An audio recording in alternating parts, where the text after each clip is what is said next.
pinabulaanan yung sinabi noon ng gobyerno na AI-generated yung pulveronic video.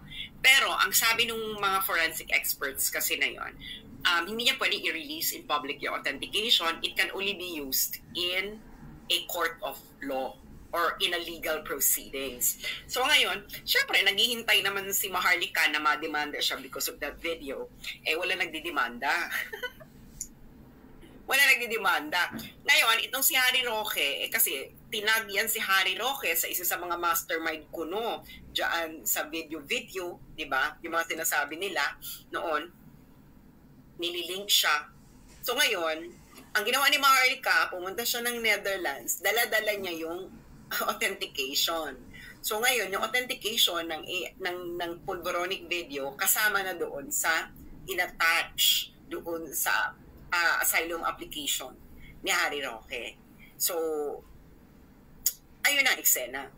Okay, now, ano yung, so, syempre may subjective assessment, yung well-founded risk. So, sabihin mo talaga, magbibigay ka ng, it's a narration. Okay? Tapos merong objective part. Yung objective part, hindi lang to base sa feelings mo. Hindi lang to base sa takot mo. Okay? Ano yung objective part? Kailangan magbigay ka ng mga example, no? Na hindi lang base sa feelings mo. Kailangan magbigay ka ng evidence na meron talagang bantak sa'yo, may persecution na nangyayari. And of course, yung evidence dyan, hindi po ito proof beyond reasonable doubt. Well-founded risk, there is reasonable possibility. So, magbibigay ka ng political climate. I-describe mo yung political climate dun sa bansa. I-explain mo yung pattern of behavior ng gobyerno. At pag sinasabi ko ditong gobyerno, hindi lang ito yung executive. Pati na rin legislative. Pwede na rin judiciary. Okay? Mas malala kung yung tatlong magkakasama. Ngayon, mas malala pa kung isasama po pa yung mainstream media. Anyway, bakit mas malala? Eh, syempre, papakita mo na yung mainstream media masyadong align ito sa administration. Hindi nila binibigyan ng boses yung mga Duterte supporters. They're not representing them in a fair light. Nakikijoin ang mainstream media sa pag-persecute ng opinions ng mga Duterte supporters. Kasama yan dyan. And true enough, lahat yan documented. Hindi ba? Totoo naman yan, lahat yan documented. So, ngayon, meron pa isang magpapalakas, yung pattern na similar sa'yo. Halimbawa, meron na bang nag-apply ng asylum sa ibang bansa under this administration? Okay, because of fear of persecution or harm. And true enough, meron na. Okay, at hindi ito nire-report ng mainstream media. So, ang isa sa mga una nag-apply, okay, ang isa sa mga unang alam nating nag-apply ng asylum ay si Sheena. Okay, si Sheena. Ayan si Sheena. Okay. Ordinary citizen, natatakot ako. Ayan si Sheena. Yung Blandina Bonnevie. Yung Blandina Bonnevie, explain namin, no? Kasi hindi naman kasi ito dinidiscuss ng mainstream media. Kaya nga, mapapalakas talaga na yung mainstream media ay kasabwat ng administrasyong VVM sa pag-persecute ng mga kalaban nila. Okay. Sino yan si Sheena? Okay. Si Sheena po ay partner po ito ng isang negosyante na si Francis Chua. Si Francis Chua, according to Sheena, partner lang kasi hindi sila kasal, pero may anak sila. According to Sheena, ito si Francis Chua, government contractor ito. So, ibig sabihin, meron tong mga mahilig ito sa mga government projects, iba't ibang administrations. Huwag kayong masyadong Ngayon, yung Francis Chua ay kaibigan ni First Lady Liza Marcos. Okay. Ngayon, bakit ngayong itong si Sheena ay nag-apply ng asylum? Sabihin nyo, bakit? Everybody now in the comment section, i-type ninyo, bakit? Bakit si Sheena ay nag-apply ng asylum? Okay. So, papakita uli natin yung itsura ng napakagandang si Sheena. Okay. Ayan si Sheena, di ba? Napakaganda. I believe si Sheena ay isang Cebuana. Please correct me if I'm wrong. Ayan, ang dami na nagbabakit. Okay. Kasi ganito po ang story ni Sheena. Okay.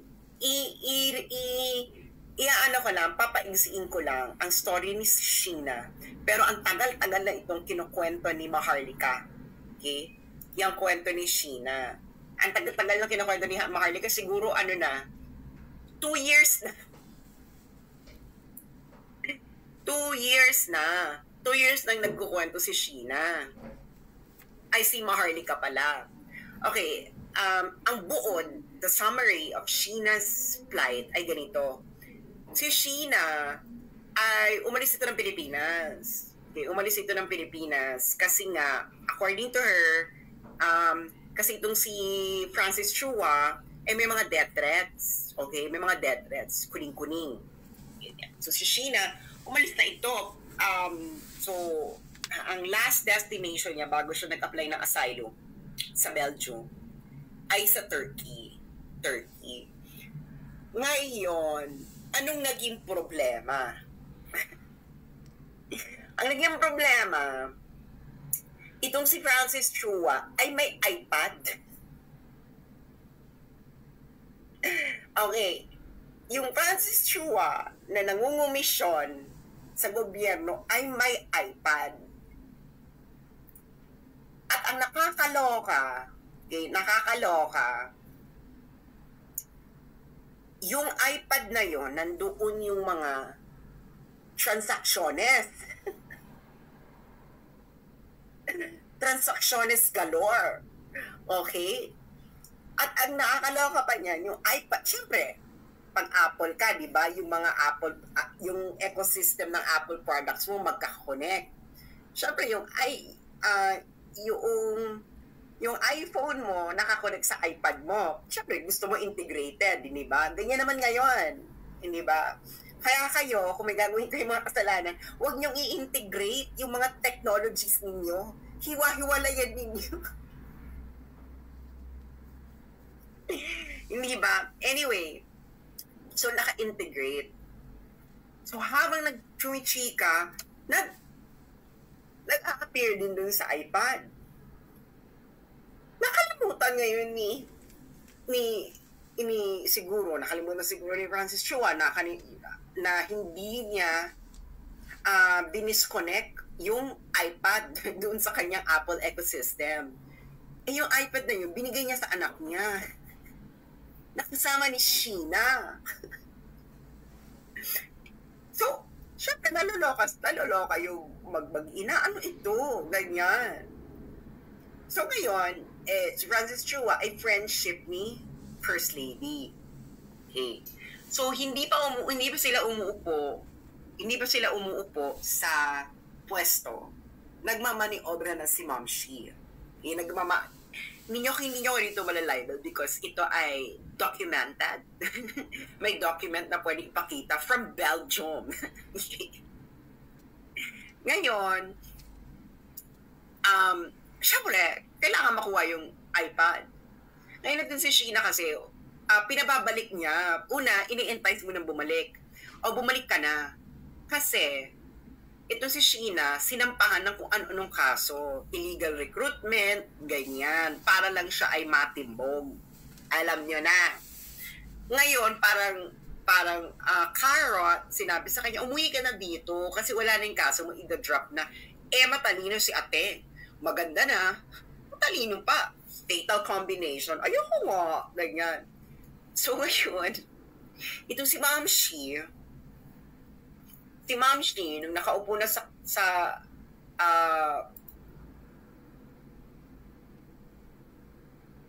umuwi and ano ba yan? Nung umuwi na siya, nung umupo na sa kapangyarihan si Ma'am Shi, isa yan sa kanyang mga battle order of the day. Okay? So, anong gagawin? Kailangan i-extract ang mga bata sa Turkey. Okay? Yung ilang bata sa Turkey. Lalo na yung mga minors, no? Or yung mga wala pa sa wastong edad. Okay? So, pero ang target talaga dyan ay yung iPad. Para tayong Mara Clara. Remember, mga 90s, naalala nyo nung 90s, yung Mara Clara, ang issue doon ay diary. Ito, ang issue dito ay iPad. Okay. So ngayon, maraming chika dito yung parang yung ambassador noon sa, Philippine ambassador daw noon sa Turkey, ayaw niya makipag-participate kasi nga, this is illegal. Syempre, alam niyo naman ng mga New Yorker, it's either my way or the highway. O diba? So ngayon, nagtagumpay ang alindog ni Ma'am Shi. Okay, nagtagumpay ang alindog ng ating unang gina. So sino ang kanyang ginamit sa extraction? Ang ginamit niya sa extraction sa Turkey ay AFP.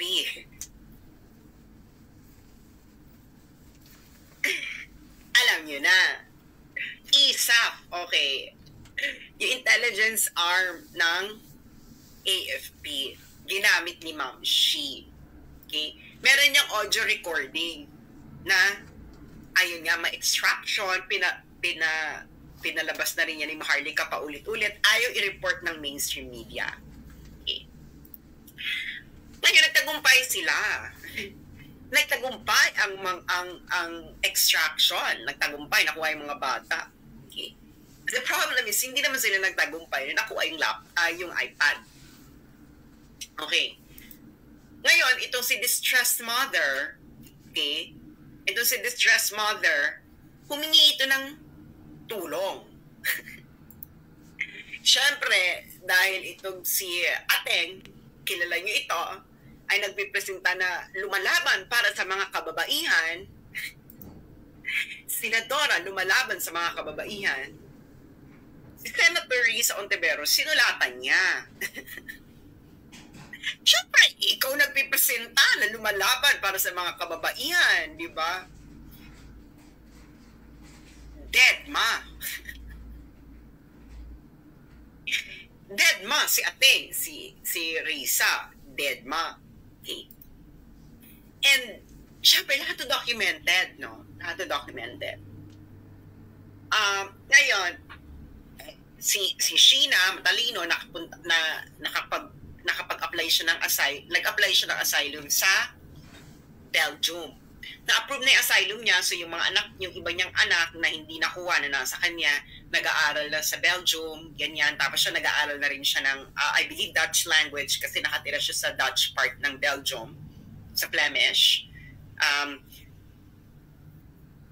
So, nag-aaral na siya nandiyan na siya, settled na siya, na-approve na yung asylum niya. Ibig sabihin, yung Belgium, they agree na may well-founded risk laban dito kay Sheena and family. And of course, kanino manggagaling yung well-founded risk? Sa gobyerno. Kasi meron kang inaction yung first lady ang nag-orchestrate ng extraction ng mga anak mo, ginamit ang ISAF. Tapos, humingi ka ng tulong sa isang senador na nagpipresenta na siya ang lumalaban para sa mga kababaihan at sa mga unarmed woman katulad ni Aura. Tapos, dinedma ka. Okay? So, wala na siyang matakbuhan. Tapos, yung mainstream media ayaw ibalita ang iyong naramdaman. Kanino ka lumapit? Sa isang vlogger na nagngangalang Maharlika.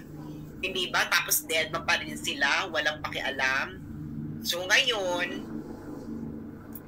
so nakita ng Belgium na may well-founded risk. Okay? ng persecution or harm laban dito kay distressed mother. Approve ng asylum. Kailangan ba niya ng proof beyond reasonable doubt? No, kailangan mo lang ng preponderance of evidence ba na may reasonable possibility na isasubject ka sa persecution or harm pag pinalik ka sa Pilipinas. Okay? And that is based on your subjective fear and objective conditions in the country. Okay. So, yan ang kauna-unahang asylum request under BBM administration sa ibang bansa, sa Belgium, panangyari. And ayun na nga ang eksena. Ayun na. Hindi na nila maano si distressed mother. Kaya si distressed mother, nagpakita na siya ng Tesla. At maganda pa si distressed mother. Akala namin, baka naman hindi maganda si distressed mother kaya hindi nagpapakita. Eh nung nagpakita na, nilantad na ni distressed mother ang kanyang Tesla boom, nakita na natin na maganda pala siya. Maganda, persecuted. Perfect. Okay. So yan yung number 1. So meron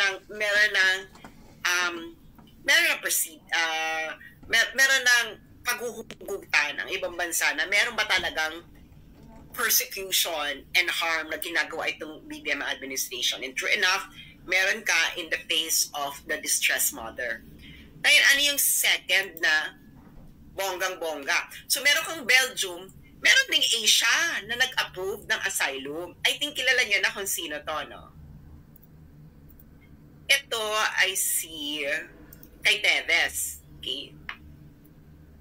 So, recently lang ito, March 2025. So, Timor-Leste rejects Teves extradition. Okay. So, asylum request din ito. So, bakit siya ni-reject? Na-reject siya because, again, there is a well-founded risk of persecution or harm. Kaya nga, ang sinabi dito ng judges, ayan, for the foregoing reasons, asan ba yung reason? Yung meron sila ditong kinote sa Constitution ni Teves. So may mga witnesses, etc.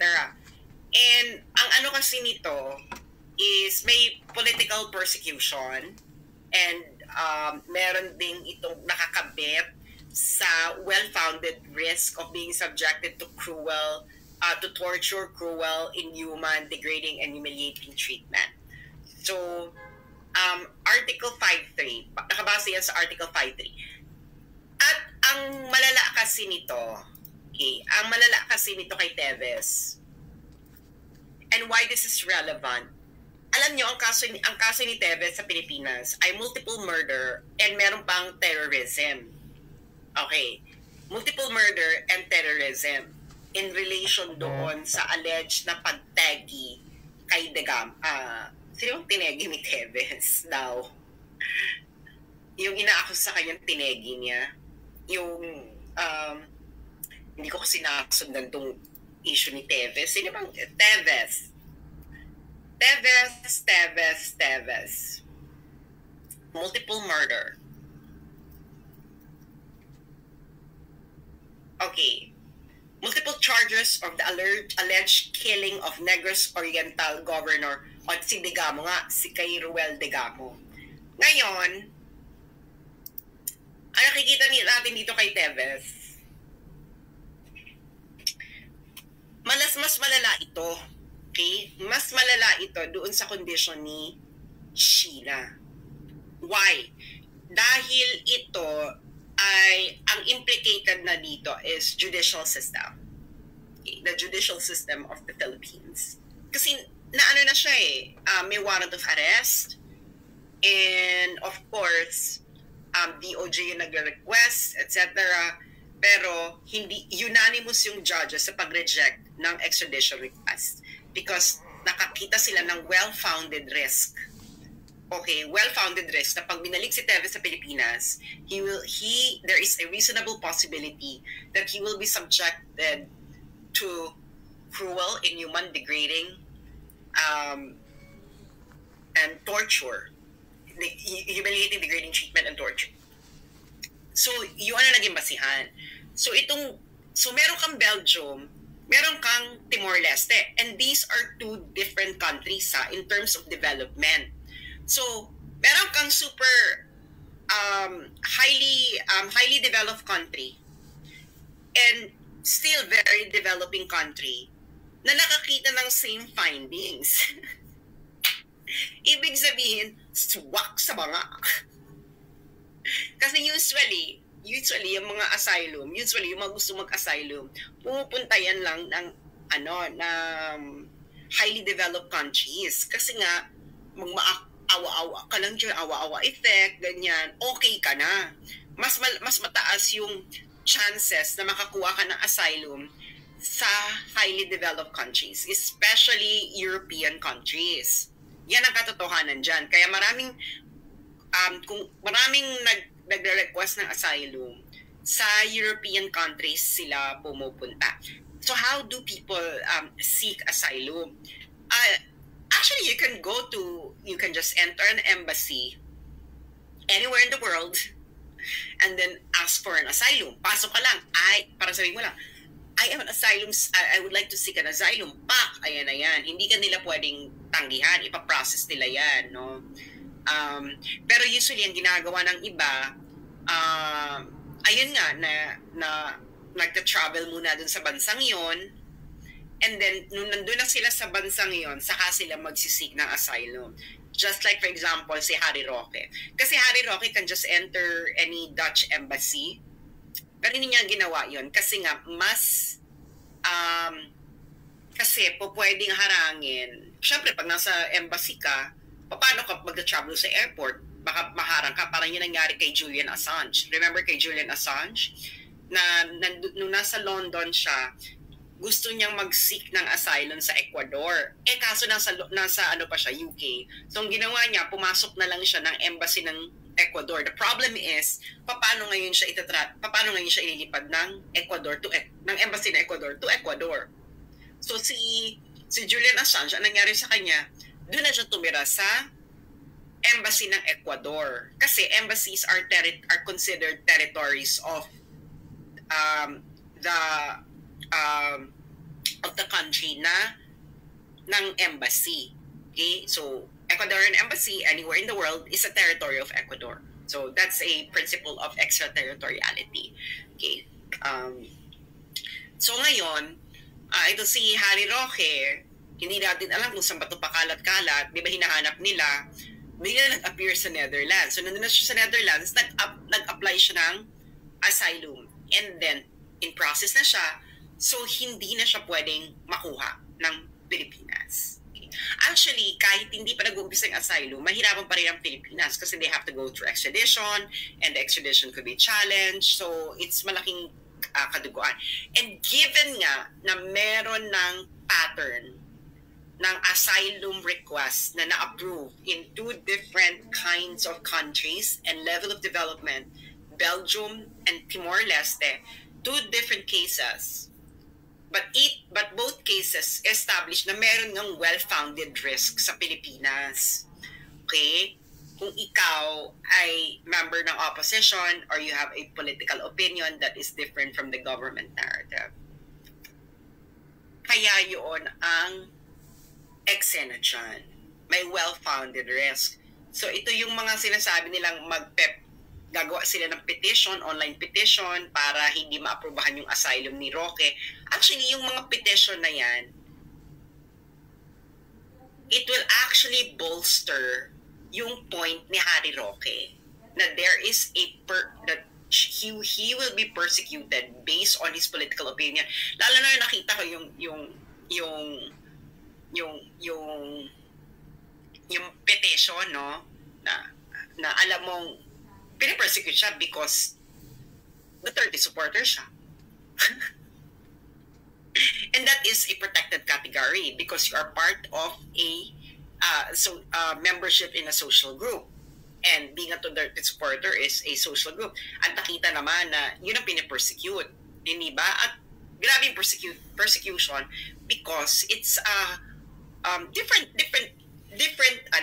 different aspects of society. Mainstream media, academia, government. So nagsama-sama sila. So it is a recipe for a well-founded risk of persecution. Diba? Because of one's political opinion or any opinion imputed on you, social status. Siyempre, marami pang ibang aspects, no? Na magpapaigting yung asylum request ni Harry Roque. Ayoko na lang sabihin kasi nga, I don't want to interrupt our enemies while they're committing a mistake. Pero, they already paved the path for these asylum processes to be actually approved ng ibang bansa. So yun ang nangyayari. Ngayon, syempre, magmamatigas itong gobyerno, feeling nila ganyan. Pero yun na nga, meron kang two separate approved asylum in two different countries, two different contexts, two different level of development, two different regions, one in Asia and one in Europe. So syempre, yung Netherlands, mag-iisip siya, meron nga itong Belgium nag-approve. Tapos meron pang yung Timor-Leste pa, talagang sinabi na may political persecution, na may well-founded risk talaga. Yung sa Timor-Leste, si Teves, ang kaso nun, malala, multiple murder and terrorism. Ito kay Harry Roque, ano ba kaso nila dito kay Harry Roque? So kailangan, nakita niyo yung benchmark ng Timor-Leste, yung kay Teves, multiple murder na yung kaso niya. And terrorism, hindi pa rin siya binalik ng Timor-Leste because nakakita ang Timor-Leste ng well-founded risk of persecution or harm.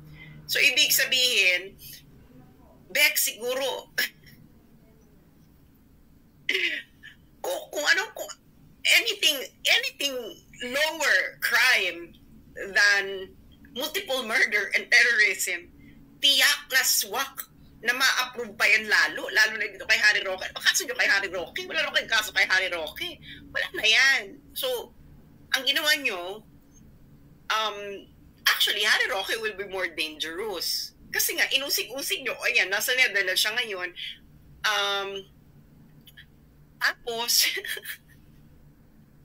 nasa Netherlands si Harry Roque ngayon, di malaya na siya mas malaya pa siya makakapag-criticize laban sa gobyerno. Hindi ba? Matitegin nyo ba yung Facebook niya? Actually, hindi rin. Mahirapan kayo. Actually, pwede pang kumita ng bonggang-bongga si Harry Roque pag pinadown niyo yung Facebook niya. Why? Dahil siya ay nasa Netherlands. Ang Facebook sa Europe ay hinahandle ng Facebook Ireland. Ang Ireland po, ito po ay within the European Union. And kung pinadown nyo yung Facebook ni Harry Roque, pwede siyang mag-file ng complaint. Okay? And baka kumita pa siya. Meron na po yung mga precedent sa Europe. Okay? So, kaya ayun na nga, you just made Harry Roque more dangerous. Hindi ba? Usig-usigin nyo pa siya. Well, ayun na nga. Sabi ni Temat, hi sis, mag-apply ka rin ba ng asylum? No. Bakit? Di ba? Ang ano nga niyan is, pero may kilala akong dalawa pa na naka-process ng mag-apply ng asylum. Isa sa mga known allies ng Pilipinas at isa sa Europe din. So, ma-establish na maraming pattern. Siyempre, hindi ito report ng mainstream media dahil gusto pa rin palabasin ng mainstream media na napakaganda pa rin ng gobyerno ni Bongbong Marcos. Pero hindi alam ng mainstream media, they are actually participating in the political persecution, especially with their inaction. Lalo na dito, kita mo yung kay Distress Mother, di ba? Dead ma sila. si Risa Ontiveros deadma. So meron talagang pattern. Meron talagang pattern na it is a whole government approach to persecute. Okay. So yun ang mangyayari. Ngayon, kung mag-apply ako ng asylum or whatever, bakit? Hindi ba? Bakit? Hindi ba? Well, I can go to any embassy right now and then apply. Hindi ba? Pero we will cross the bridge when we get there. Pero sinasabi ko sa inyo, when I cross that bridge, okay, this will be a global issue. Hindi ba? Ganun lang yun. This will be a global issue. Hindi mo pwedeng ano lang. Hindi magandang, Kasi kailangan na nating wakasan itong tinagagawan. Kasi kinokolekta ko lang naman yung mga eksena sa buhay ng mga ito. Hindi ba? We just have to actually gather all resources, and ako pa naman hindi ako nagdi-delete ng mga emails, hindi ako nagdi-delete ng kung anik-anik, and ayun na nga, yung mga pautot ninyo na kukunin ka namin, ganyan, do not think so highly of yourself on the world stage right now. Dalawa na yung na-approve na asylum request because there is a well-founded risk in the Philippines. At least dalawa, one in Belgium and one in Timor-Leste. So it's now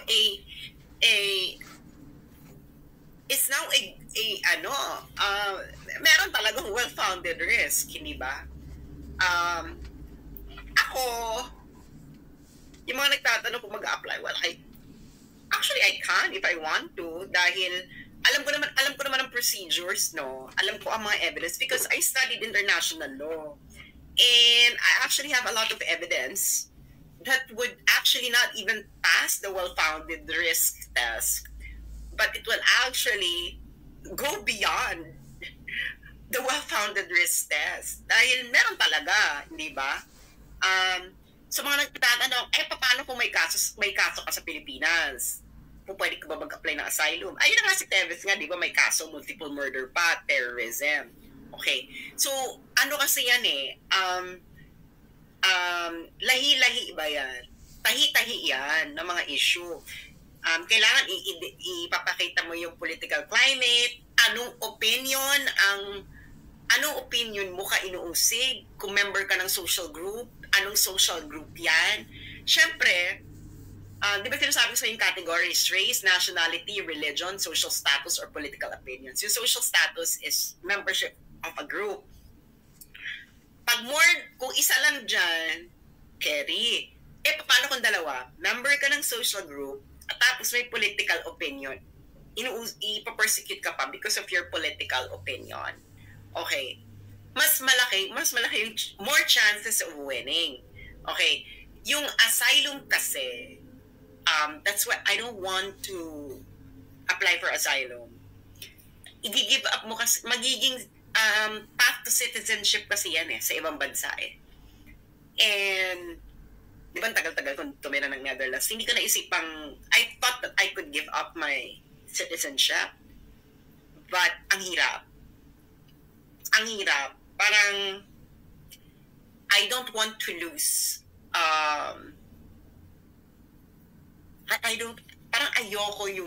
parang hindi pa ako, sa tinagal-tagal kong tumira sa ibang bansa, I thought that I could give up Philippine citizenship, and then I felt na ang dami ko ng chances to do it, but I couldn't. Parang may kurot sa puso. Alam mo yon. So, hindi ko pa siya settled. No? Kasi ganoon ang asylum Once you apply for asylum, that's already a path to citizenship. So you have to give up your citizenship, and hindi pa siya settled sa utak ko na I would give up Philippine citizenship. So yaan ang kaya ay hindi ko siya ina-entertain pa. Siguro, if they push me against the wall, I might. Pero yun na nga, if they will push me against the wall, it's going to be a global sensation, just like the Love the Philippines video. Ganyan. Pero, yun na nga lang. Bala kayo, lahat kayo nagpa-participate, no? Hindi ko na lang sasabihin kung ano yung gangbang nila laban sa akin. Kaya, kahit saan akong pumuntang embassy right now, except the United States, I will probably be given an asylum. Ano mo yun? Walang asylum dito sa China. So, it's, parang tagal na nilang nagbigay ng asylum, 1970s, late 1970s pa. So, it's not, kasi kung ako kung gusto ko talagang tumakbo na sure ball ako na asylum, di sana sa Switzerland na lang ako nag-aral. No? Kasi nga, na-accept naman ako sa Geneva Graduate Institute. Mag-aral noon, dalawa kasi in-applyan ko isa dito sa China and sa Switzerland. Yung sa Switzerland kasi, Master in International Law sa Geneva Graduate Institute, dito ang in-applyan ko PhD. May masters na ako. And I was like thinking, magma-masters ba uli ako? Tapos ngayon, international law naman. Kasi masters ko yung international relations. But my BA is an interdisciplinary of international law and international relations. So inisip ko, ano ba ako? Mag-Geneva ba ako to pursue master in international relations o dito lang sa China to PhD? So sabi ko, mag-PhD na ako. Pwede ko namang mag-master na international relations after ng PhD, pero gusto ko muna mag-PhD. Ganyan. So ngayon, kaya ako nandito, kung gusto ko lang talaga na tumakas, etc., sureball na asylum, di nag-Switzerland na lang sana ako. Natanggap naman ako doon na mag-aral. So, bakit ako natanggap? Well, ganyan talaga. Ganyan talaga kung maganda ang academic records mo, be. I-research nyo na lang kung ano ang Geneva Graduate Institute. Kung gaano kahirap matanggap. Okay. So ngayon, yun ang eksena ng buhay. No? Yun ang eksena ng buhay. Ako naman is, naniniwala po ako na kung oras mo na. Wala po akong, to be honest, I'm actually contented with my life. Sinasabi ko yun sa maraming tao na, if I don't wake up tomorrow, I would still be happy because I have done a lot with my life already. Parang anything beyond what I have achieved will already just be icing on the cake, or cherry on top, ganyan. Pero the rest, parang okay na ako, contented na ako sa buhay ko. Parang nagawa ko na lahat ng gusto kong gawin sa buhay ko. Alam mo yon? I'm happy. I have achieved what I wanted to achieve. And tapos, ang dami nyo pa dito na nahuhumaling sa aking alindog. Aminin nyo na hindi kayo nakikinig sa akin dahil kayo ay may natututunan, kundi nahuhumaling lang kayo sa aking alindog. Charot! Okay. Kaya yun na nga. Yun ang buong katotohanan ng buhay. Okay? So, para lang po sa kaalaman ng lahat, mag-check tayo kasi ang daming nag-aantay kung tayo ay nakalagpas na umabot na ba tayo ng 500 million views. Malapit na po tayo. Nasa ano na po tayo? 467,172 views. Ito po yung 90-day metric. So, ilang millions na lang, mag-500 million na tayo. So, about 64 billion, 64 million, about 64 million views, makukross na po natin ng 500 million views. So, dahil po yan sa inyong very engaged activities sa ating page at sa inyong pagpapakalat ng alindog, ng moisture, alam niyo naman, spread spread the moisture, hindi ba? Spread the moisture. So,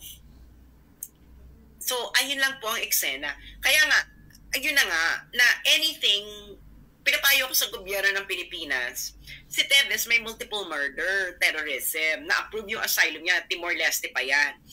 Si Sheena, nasa Belgium, na nag-apply din ng asylum dahil may well-founded risk laban sa BBM administration, na-approve din yung asylum. So, ibig sabihin, dalawang bansa, different na mga bansa, naniniwala na may well-founded risk sa Pilipinas. So, mamili ka lang kung saan mo gusto pumunta. Pwede ka mag-apply sa Belgium, pwede ka mag-apply sa Timor-Leste. Actually, pwede ka mag-apply sa iba't iba. Pero alam ko, meron ng dalawa. Meron dalawang in process. Yung isa sa isang alay ng Pilipinas, hindi sa United States, yung isa sa Europe, I think meron pang isa din sa North America. So, malaki yung evidence ba na ma-approve sila because sa pinakita ng Congress, pinakita ng Senado, pinakita ng Executive Department, sa kung anong ginagawa nila sa mga Duterte supporters, including mainstream media. So, ibig sabihin, there is a whole nation persecution approach. Wala nang sandalan yung mga tao kahit mainstream media. Malala yun. Tapos syempre meron pang mga iba pa na evidence ba. Hindi ko na lang sasabihin kung ano dahil bakit? Kayo naman, ginawa nyo naman ng bonggang-bongga. So, ayun na nga, we have, what's this? Ayun na nga sinabi ko, di ba? I know international law. I know, I've studied it. A nga ako sa public international law. And I studied it. I know the procedures. And ayun na nga, na sabi ko, wala din sila dyan kay Harry Roque. Ang baba ng test ng asylum, well-founded risk, reasonable possibility. Okay, can you imagine, reasonable possibility lang yon ha? And ayun ang eksena. Tapos meron ng established pattern. Okay? Yung kay Sheena and yung kay Teves. And of course, yung mga decisions dyan, I'm pretty sure kukunin ni Harry Roque yan. Kukunin niya yung decision ng asylum ni Sheena sa Belgium, ni Teves sa Timor-Leste, para evidence ba na similarly situated person. Kasi similarly situated sila ni Sheena and Teves because pareho sila ng reason, well-founded risk of persecution or harm sa Pilipinas, brought to you by your government. So, ayon ang eksena sa buhay. Si Maharlika po, hindi po nila yung ma-extract dahil yun po ay US citizen. Kung gusto nila, kasuhan nila si Maharlika sa United States. Kung mag-jury trial, broadcast na naman yan. Magkakaungkatan na naman tayo ng mga Jehovah, hindi ba? Actually, ang daming sinampang kaso laban kay Maharlika sa US. Libel, etc. So, yun ang eksena ng buhay.